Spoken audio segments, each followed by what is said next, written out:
தயவு பதிவு 17 நடராஜ பதிமாலை திருவருட்பா 6ஆம் திருமுறை நடராஜ பதிமாலை மூலமும் உரையும் உரைவிளக்கம் அருளியவர் அனகன் தயாநிதி சுவாமி சரவணானந்தா. திருச்சிற்றம்பலம். அருட்பெருஞ்சோதி அருட்பெருஞ்சோதி தனிப்பெரும் கருணை அருட்பெரும் ஜோதி. பாடல் எண் நடராஜ பதிமாலை 19. வரவு செலவற்ற பரிபூரணாகாரே, வரவு செலவற்ற பரிபூரணாகார சுக வாழ்க்கை முதலா எனக்கு வாய்த்த பொருளே, சுக வாழ்க்கை முதலா எனக்கு வாய்த்த பொருளே, என் கண்மணியே என் உள்ளே வயங்கி ஒளிர்கின்ற ஒளியே, சுக வாழ்க்கை முதலா எனக்கு வாய்த்த பொருளே, என் கண்மணியே என் உள்ளே வயங்கி ஒளிர்கின்ற ஒளியே.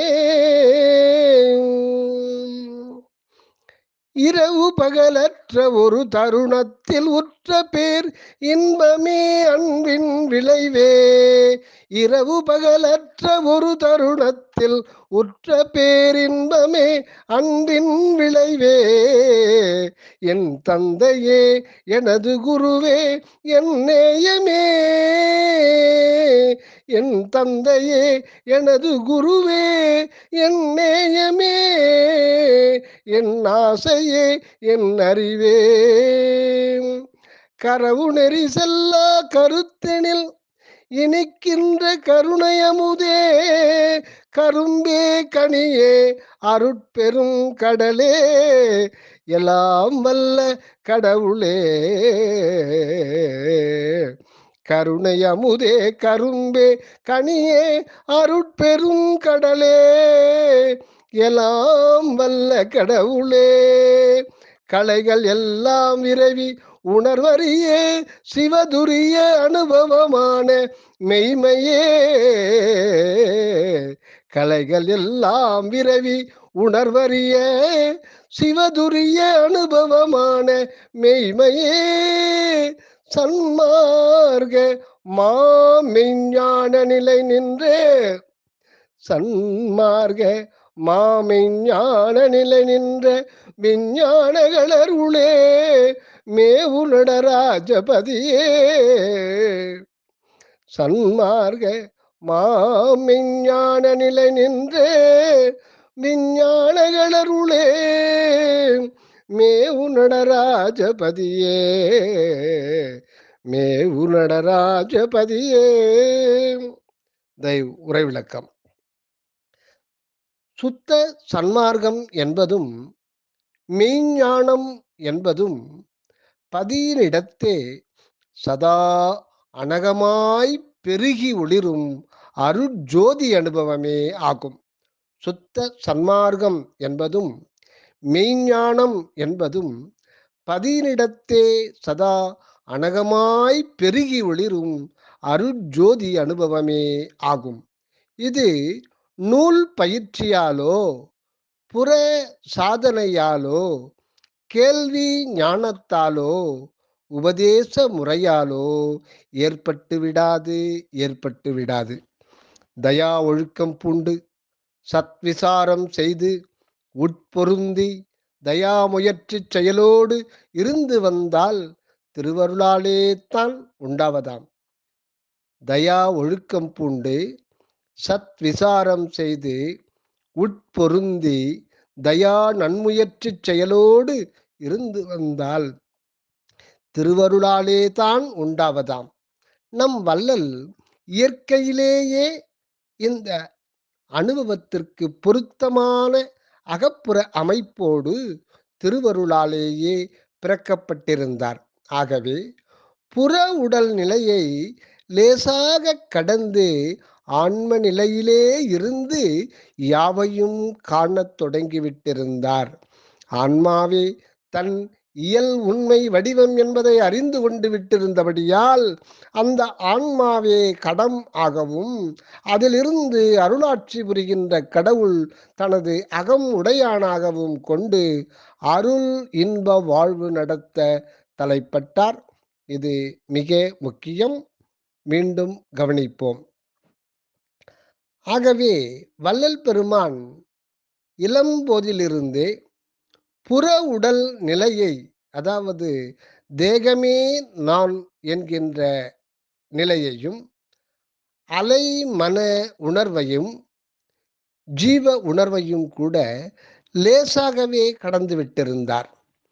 ஆன்ம நிலையிலே இருந்து யாவையும் காணத் தொடங்கி விட்டிருந்தார். ஆன்மாவே தன் இயல் உண்மை வடிவம் என்பதை அறிந்து கொண்டு விட்டிருந்தபடியால் அந்த ஆன்மாவே கடம் ஆகவும் அதில் இருந்து அருளாட்சி புரிகின்ற கடவுள் தனது அகமுடையானாகவும் கொண்டு அருள் இன்ப வாழ்வு நடத்த தலைப்பட்டார். தன் பதியின் அருட்பெருமையை தான் அருட்பாக்களாக புனைந்து புனைந்து வழங்கலானார். இவர் அனக வாழ்வு வாழ வாழ, இவர் அகமிருந்து அனக வாழ்வு வாழ வாழ அருள் ஒளி நிரம்பிய அறிவறிய ஞான சித்திகளும் பெறலறிய இன்ப அனுபவங்களும் நிறையலாயிற்றாம். இவரது ஆன்ம பரிவாக நிலையே விஞ்ஞானகளர் நிலை ஆகும். ஆதலின் இவர் தம் அகத்தில் அருட்ஜோதி நடனபதியை கண்டு போற்றினார். பிறர்க்கும் காட்டி பெற்று கொள்ள வழிவகை வழங்கியுள்ளார். இவர் ஞான காட்சியில் காணுகின்ற பதியின் விளக்கம் மிக அற்புதமானது, அருள் வண்ணமானது, அருளை நமக்கு பெருவித்து தருவிப்பதுமாம். ஆகையால் ஆழ்ந்து அறிந்து கொள்ளுவதோடு அருளாலே அடையத்தக்க நித்யானந்த வாழ்வையே பெற்று கொள்ள வேண்டும் நாம் ஒவ்வொருவரும். இந்த உலக வாழ்வுக்கு பொருள் வேண்டும் என்கின்றார்கள் உலகியலார். இங்கு வாழ்க்கை நடத்த வந்துள்ளவர்கள் எல்லோரும் பொருள் உலகவாசிகள். இங்கு வாழ்க்கை நடத்த வந்துள்ளவர் எல்லோரும் பொருள் உலகவாசிகள். ஒவ்வொரு ஆன்மாவுக்கும் அருட்சக்தி அகத்திலும் பொருட்சக்தி புறத்திலும் வழங்கப்பட்டுள்ளனவாம். புற பொருட்சக்தியை பயன்படுத்தி கொண்டு அக அருட்சக்தியை அறிந்து அடையத்தக்கதாயிருக்கின்றதாம். புற பொருட்சக்தியை பயன்படுத்தி கொண்டு அக அருட்சக்தியை அறிந்து அடையத்தக்கதாயிருக்கின்றதாம். ஆகவே தேகாதி பொருள்களை துணை கொண்டு காலமுள்ள போதே அருள் உண்மையை அறிந்து திருவருளால் அடைந்து வாழ்வதுவே ஆன்ம இன்ப வாழ்வாகும். ஆகவே தேகாதி பொருள்களை துணை கொண்டு காலமுள்ள போதே அருள் உண்மையை அறிந்து திருவருளால் அடைந்து வாழ்வதுவே, என்றும் வாழ்வதுவே ஆன்ம இன்ப வாழ்வாகும். அப்படி அருள் இன்ப வாழ்வு பெற்று கொள்ளவில்லையானால் மனித பிறப்பெடுத்ததின் பயனே வீண் போனதாகிவிடும். அது ஆண்டவர் திருவுள்ளம் அல்லவாம். அப்படி அருள் இன்ப வாழ்வு பெற்று கொள்ளவில்லையானால் மனித பிறப்பு எடுத்ததின் பயனே வீண் போனது ஆகிவிடும். அது ஆண்டவர் திருவுள்ளம் அல்லவாம். அதற்காக நமக்கு மனித பிறவி வழங்கப்படவில்லையாம். நமது திரு அருட்பிரகாச வள்ளலார் எல்லாம் வல்ல அருட்பெரும் ஜோதியையே வாழ்க்கை முதலாக பெற்று கொண்டு விட்டாராம். நமது திரு அருட்பிரகாச வள்ளலார் எல்லாம் வல்ல அருட்பெரும் ஜோதியையே தனது வாழ்க்கை முதலாக பெற்று கொண்டு விட்டாராம்.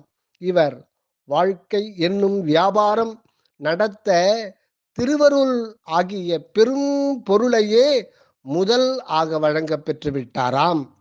அந்த அருள் ஒளி வளர் பெருமணி அகத்திலே இருப்பதைக் காண அருள் ஞான கண்மணிக்கே சாத்தியமாயிருத்தலின் இவர் தன் உள்ளத்தில் பொருந்திய அருள் ஒளியை கண்டுகொண்ட தனது கண்மணியையும் போற்றுகின்றார். அகத்தே காண வைக்கப் பெற்றது அருட்பெரும்பொருள்.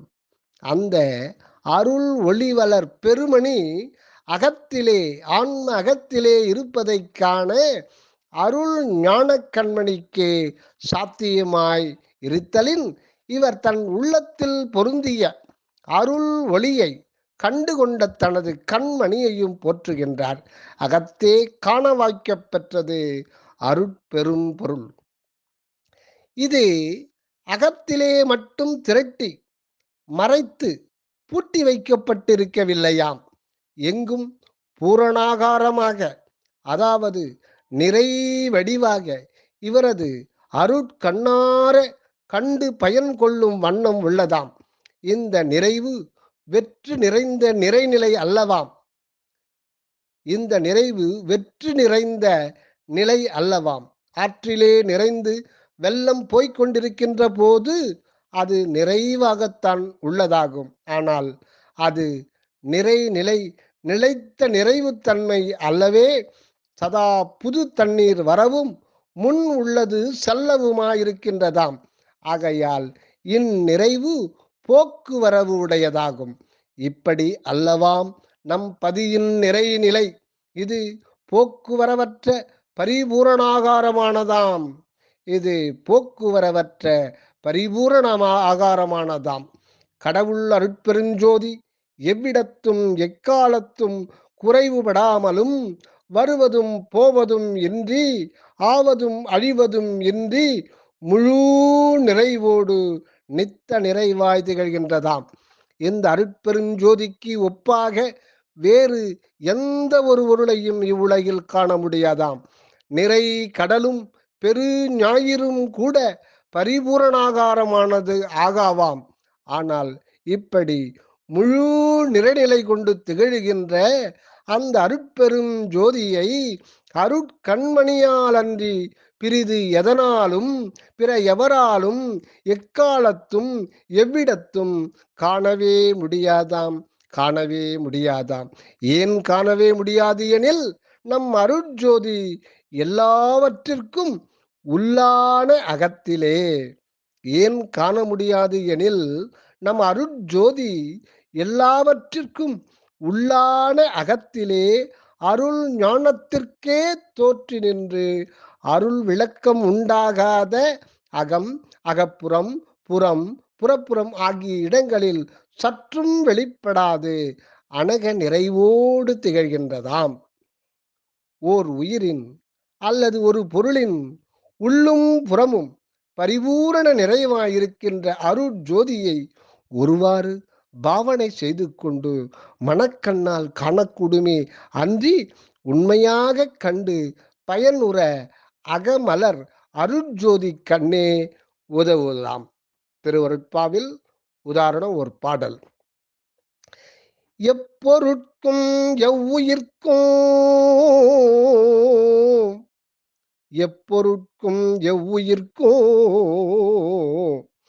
உள்ளகத்தும் புறத்தும் இயல் உண்மை அறிவின்ப வடிவாகி நடிக்கும்.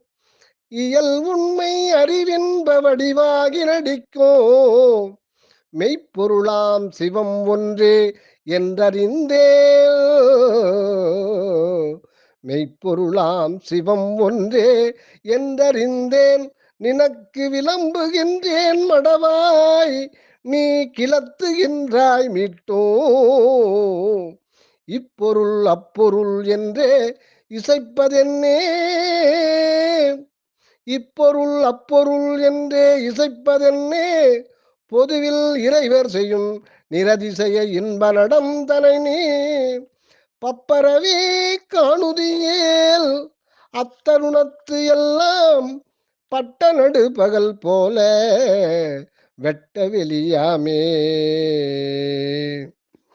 இப்பொருள் அப்பொருள் என்றே இசைப்பதென்னே. பொதுவில் இறைவர் செய்யும் நிரதிசய இன்ப நடந்தனை நீ பப்பரவே காணுதியேல் அத்தருணத்தெல்லாம் பட்ட நடு பகல் போல வெட்ட வெளியாமே என்ற அருட்பாடலால் உண்மை விளங்குவதாம். இதில் குறிக்கப்பட்ட மெய்ப்பொருளாம் சிவம் சச்சிதானந்த வண்ணமானதாம். இது நம் அருட்பெருஞ்சோதி பதி உண்மையே ஆகும். இப்பொருள் அப்பொருள் என்றும் இவர் என்றும் அவர் என்றும் இவ்வுலகில் புறக்கண்ணால் காணப்படுகின்றன. எல்லாம் உண்மையில் நம் அருட்ஜோதிபதியின் புறத்தோற்றமே ஆகும். எப்படியெனில் ஒரு பொருளின் தோற்றம் ஓர்ந்தறியப்படும் போது அணுக்களின் சேர்க்கையால் ஆனதாகவும் அந்த அணு ஒவ்வொன்றும் ஒரு சில மிக நுண்ணணுவென்றும், அதாவது புரோட்டான் சிற்றொளி துணுக்குகளால் ஆனது என்றும் உலகம் அறிந்துள்ளது. இதற்கு மேல் அந்த சிற்றொளி துணுக்கு ஒவ்வொன்றும் நம் அருட்பெரும்பதி அம்சமானது என்று இன்று திருவருளாலே உணர்த்தப்படுகின்றோம். இது முக்கியம், மிக முக்கியம். இதற்கு மேல் அந்த சிற்றொளி துணுக்கு ஒவ்வொன்றும் நம் அருட்பெரும்பதி அம்சமானது என்று இன்று திருவருளாலே உணர்த்தப்படுகின்றோம். மேலும் இந்த ஒன்றான இந்த அருட்பெரும் ஜோதியே திரண்டு இணைந்து கூடி ஒன்றுபட்டுத்தான் பரமாணுவாயும் சிற்றணுவாயும் பேரணுவாயும் பரமாணுவாயும் சிற்றணுவாயும் பேரணுவாயும், பேரணு என்பது மாலிகுல், சிற்றணு என்பது ஆட்டம்ஸ், பரமாணு என்பது அதற்கு உள்ளிருக்கும் ஆன்மநிலை. ஆகவே உலகின் எப்பொருளும் நம் அருட்பெரும் ஜோதியின் தோற்றமே ஆகும். மாந்தர்க்கு இந்த மெய்யருள் காட்சி விளங்காததால் புறத்தோற்றங்களைக் கண்டு தான் இது என்றும் அது என்றும் இயம்புகின்றனராம். மாந்தர்க்கு இந்த மெய்யருட்காட்சி விளங்காததால் புறத்தோற்றங்களை கண்டுதான் இது என்றும் அது என்றும் இயம்புகின்றனராம். இதுபோலவே அந்த அருட்ஜோதிபதியே ஒவ்வொரு ஆன்மாவின் வண்ணமாயிருந்து ஒவ்வொரு தேக வடிவம் ஏற்று விளங்குவதாக அறியப்படும் படவே எவரும் பதியின் அனந்த வண்ண தோற்ற வடிவினரே என்பது தெளிவாகும். பொறியுரு ஆன்ம தற்போதமும் போயிட அறிவுரு அனைத்தும் ஆனந்தம் ஆக விளங்குகின்றனது என்பது உண்மையே ஆகும். இந்த ஆனந்த வடிவம் சச்சிதானந்த சிவமான அருட்பெரும் ஜோதியே ஆகும். இந்த எங்கும் நிறை அருட்பெரும் ஜோதிமயமான பொருளை கண்டுகொண்டு அதனையே தனது முதலாக வைத்துக்கொண்டு தான் வாழ்வு ஆகிய வியாபாரத்தை ஆரம்பித்தார். இந்த எங்கும் நிறை அருட்பெருஞ்சோதி மயமான பொருளை தன் அகத்தே கண்டுகொண்டு அந்த தன் அகத்தே கண்டுகொண்ட அதனையே தனது முதலாக வைத்துக்கொண்டுதான் வாழ்வு என்கின்ற வியாபாரத்தை ஆரம்பித்தார் வள்ளலார். இந்த வியாபாரத்திலே எப்பொழுதும் அருள் இன்ப லாபமே அன்றி இந்த வியாபாரத்திலே எப்பொழுதும் அருள் இன்ப லாபமே அன்றி நஷ்டம் என்பதே இல்லையாம். இந்த அருட்ஜோதி பண்டத்தை பெறவும் ஆனந்தமுறவும் தான் மக்கள் இன்னும் வாராதிருக்கின்றார்களே என விசாரப்பட்டார், படுகின்றார். கடையை விரித்தோம், கொல்வார் இல்லை என்று கட்டிவிட்டோம் என்று வருத்தத்தோடு கூறினார் அன்று. அது முதல் மக்களை பக்குவப்படுத்த உள்ளும் புறமும் வேலை செய்து கொண்டிருக்கின்றார் இப்போது வள்ளல் பெருமான்.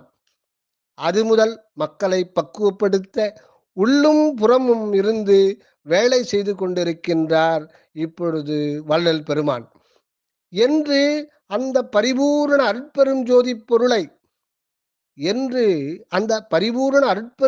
பொருளை தன்னகத்தில் கண்டு அதுவாகி மற்ற எங்கெங்கும் கண்டு கொண்டு விட்டாரோ அன்று அந்த வினாடி முதல் பேரன்பின் விளைவாக பேரின்பத்தை பெற்றவராகிவிட்டாராம். அந்த இன்பு நிறை ஜோதி கண்டது முதல் இரவு பகல் அற்றுவிட்டது. சுத்த அருட்ஜோதி வண்ணமாக நிலவும்படி ஆகிவிட்டதாம். இந்த நிலை நின்றே போற்றுகின்றதை காண்கின்றோம். என் தந்தையே, எனது குருவே, என் நேயமே, என் ஆசையே, என் அறிவே என்றெல்லாம் துதிக்கின்றார். இப்படி துதி செய்தற்கு காரணம் நாமும் அறிந்து அடைந்து ஆனந்திக்க வேண்டியதற்கே ஆகும். மக்கள் இந்த அருட்சுத்த நெறிக்கு வந்தால்தான் யாவையும் கண்டுபெற முடியும். கள்ளம் கபடமற்ற கரவு நெறி செல்கின்றோர் காணவும் கருதவுமே கூட முடியாதாம். ஆகவே அருளாளர் கருத்தில் இனிக்கின்ற கருணை அமுதமாகவும் கரும்பாகவும் கனியாகவும் அருட்பெரும் கடலாகவும் எல்லாம் வல்ல கடவுளாகவும் மேலும் போற்றியுள்ளார்.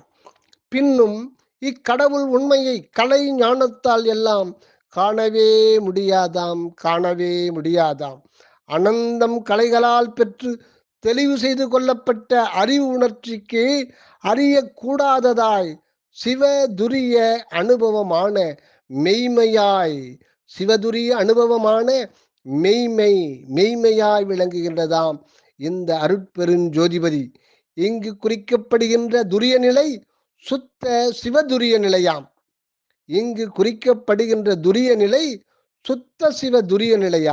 இது குருதுரிய நிலைக்கு அப்பாற்பட்டது. தற்போதும் ஒழிந்து சிவஞான போத நிலையாக உள்ளதாம். நான் அதுவாய் இருக்கின்றேன் அதாவது தத்துவமசி. நான் அதுவாய் இருக்கின்றேன் என்பது போய் அருட்சிவமே யாவுமாயிருக்கின்றதை கண்டு தான் கெட்டு தான் என்ற அகங்கார உணர்வு ஒழிந்து நிற்கும் நிலையாகும் சுத்த சன்மார்க்க பெருநிலை. மீண்டும் கவனிப்போம். நான் அதுவாயிருக்கின்றேன், அதாவது தத்துவமசி வேதாந்த வாக்கியம் என்பது போய் அருட்சிவமே யாவுமாயிருக்கின்றது. இதைத்தான் வள்ளல் பெருமான் கடவுள் நிலை அறிந்து அம்மயமாதல் என்றார்.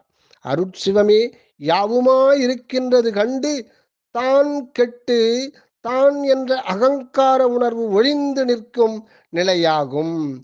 இது சுத்த சிவசாக்கிரமாக கண்டுகொண்டு கொள்ளப்பட்டு உள்ளூரி சுத்த சிவ சொப்பனமாகவும் சித்த சுவ சுழுத்தியாகவும் இருந்து சுத்த சிவ துரியமாக விளங்குவதாம். இந்த சுத்த சிவ துரியானுபவமே பேரின்ப வாழ்வு நிலையாக உணரப்படுகின்றதாம். இந்த வாழ்வோடு எக்காலும் கடவுள் வண்ணமாய் திகழ்வதுதான் சுத்த சிவ துரியாதீதம் என்னும் பெருநிலையாகும். இது நம் திருவருட்பிரகாசரின் பெருநிலையாக இருக்கின்றது இத்தருணம். தயவு அருட்பெருஞ்சோதி தனிப்பெரும் கருணை அருட்பெருஞ்சோதி அகமிருந்து வருக அருளுடன் அனகமாக வாழ்க தயவுடன். உள்ளிருந்து வாழ்வதுவே உண்மை வாழ்வாகும். மற்ற புறமிருந்து புரிவதெல்லாம் பொய்ப்பிழைப்பே ஆகும்.